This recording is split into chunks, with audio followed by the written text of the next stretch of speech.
Hello everyone, this is Chef Tatung and we are here at Kusinaskwela and we are tackling simple basics and today we are talking about the Giza. Giza is one of the most interesting Filipino cooking terminologies because when you speak of Giza, there are two ways of doing it. I would explain that to you with our two recipes today, sari-sari and pansit gisado.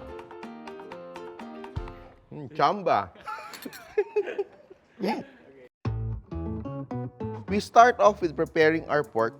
So when you cook gisa in the Spanish context, you really cook the vegetables and the aromatics until they break down into a sauce. So the purpose of that is to cook the meats until they are tender. Di ba gusto natin yung mga mechado, yung mga adobo, and all those dishes with delicious sauces with very tender meat.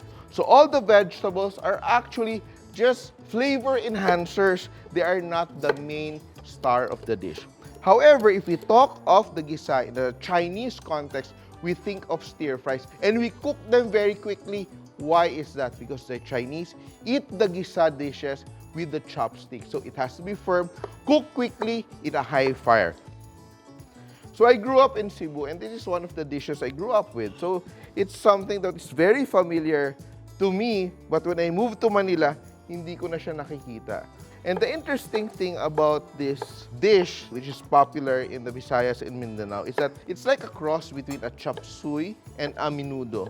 Back in the day, you would have a mix of lowland vegetables and highland vegetables because you would cook with what was available. So it's a very nice way to use up vegetables that are not usually associated with one another. And sometimes that's what stops us from cooking dishes because we always have a notion that ito lang dapat magkasama, ito lang talaga yung ingredients ito. But if you're creative, if you have an open mind, as long as you know how to cook, understand cooking techniques, you can cook anything and combine any ingredient together with the right touch.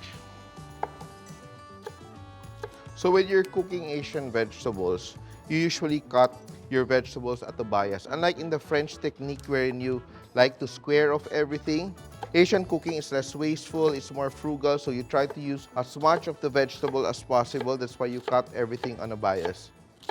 After all our prep is done, let's get down to cooking. So our pot is ready. We'll just add a little bit of oil. We will render the fat of our pork belly. To give our pork more flavor, let's add Maggi Magic Sarap. A lot of people are really afraid of seasoning their food, but the key really is to season your food little by little so that you have a balanced flavor all throughout your dish. So to make it balanced, you season every step of the way para talagang sasabog yung flavor ng inyong mga ulam. We're just waiting for our pork to brown a little bit more before adding our traditional gisa ingredients. So let's start off with our garlic, onions, and tomatoes. And ito yung sinasabi ng mga matatanda na ang sekreto ay nasa gisa.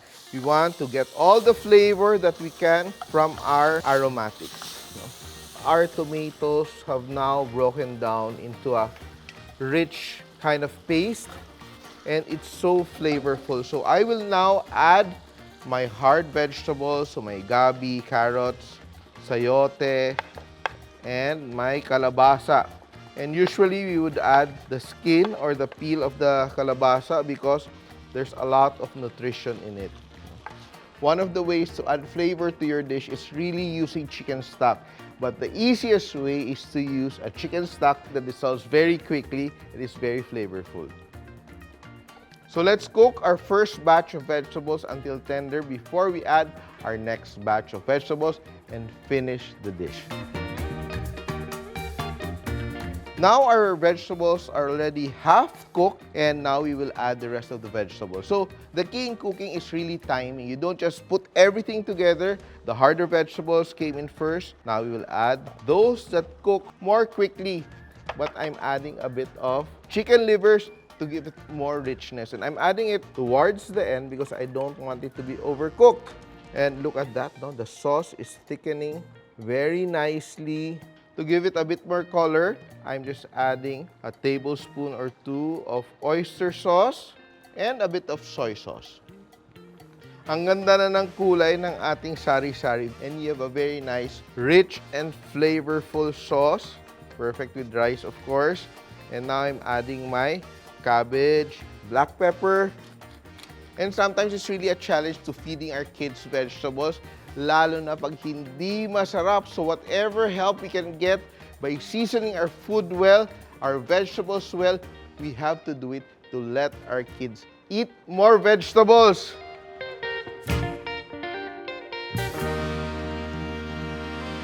And our sari-sari is done. And you don't need slurry or a thickener for this because all the starch from the gabi and the kalabasa has enriched the sauce to make it so delicious. Now I'm ready to serve protein and vegetables in one dish and a nice sauce to go with it. And I'm ready to taste.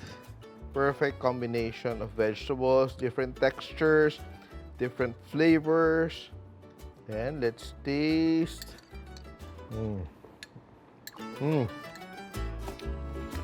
Balance. There's a sweetness from the vegetables. Tama yung savory flavor ng ating sauce. A hint of acidity from the tomatoes. It's really perfect. Lalo na with rice. Walang biro. That was a delicious and healthy dish. And we are making one of my favorite dishes, Mie Gado. Mie is a fresh egg noodles you can buy in the market. And of course, you can incorporate a lot of vegetables to make it healthier for your family. And today, we will start off with our pork, which we will season with Maggi Magic Sarap. Let's season our pork for a few minutes and let's start our Giza. And now we're preparing the Giza in the Chinese context. Stir-fried, high heat, everything cut practically the same sizes so they cook quickly and at the same time. So, hot wok, oil, add our pork,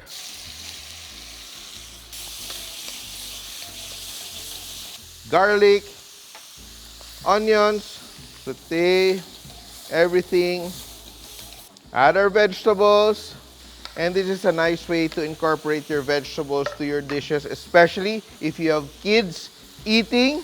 And a lot of kids love noodles. Yeah. I will also add my chicken livers, or you can use pork liver. Before our vegetables are overcooked, I'm adding my noodles. Beautiful, good ratio of sahog to noodles. And for more flavor and linamnam, we're adding oyster sauce. Perfect. I love pancit, and this is really healthy because it has a lot of vegetables. For our greens, we're adding pechay Tagalog. Add the stalks first. So the most important thing when you're making Mie Gado is the Mie noodles. It's the fresh egg noodles, simply stir-fried very quickly. So if you're in a rush, you want a quick meal, this is for you. You can make it spicy if you want. Freshly cracked black pepper. So the key is not to overcook your vegetables so that there's a lot of other textures when you're biting into your noodles.